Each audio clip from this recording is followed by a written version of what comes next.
నా తలెత్తువాడు నా దేవుడు. హల్లెలూయా. నాకు ఆశ్రయ దుర్గమైన వాడు నా దేవుడు.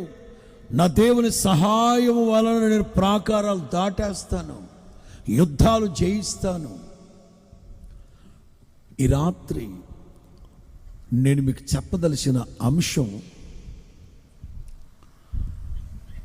నా కోసం నా ప్రభు ఏం చేస్తారు, నా కోసం నా ప్రభు ఏం చేశాడు. ఏమ్మా, నీ కోసం నీ ప్రభు ఏం చేశాడో నీకు తెలుసా? అసలు అది తెలిస్తే స్తుతించకుండా ఊరుకోగలవా? అసలు నీ ప్రభు నీ కోసం ఏం చేశాడో తెలిస్తే అసలు ఊరుకోగలవా? మన పాట ఒకటి ఉంది, నా కోసమే ధారాళముగా దయచేయువాడు. నా కోసం. ఇక్కడ దావీదు అంటారు, నా తలెత్తువాడు ఆయనే, నాకు అతిశయాస్పదం ఆయనే, నా ఖేడం ఆయనే, నా అతిశయాస్పదం ఆయనే, నా దుర్గము, నా కొండ, నా కోట, నా బండ అన్నీ ఆయనే ఆయనే ఆయనే.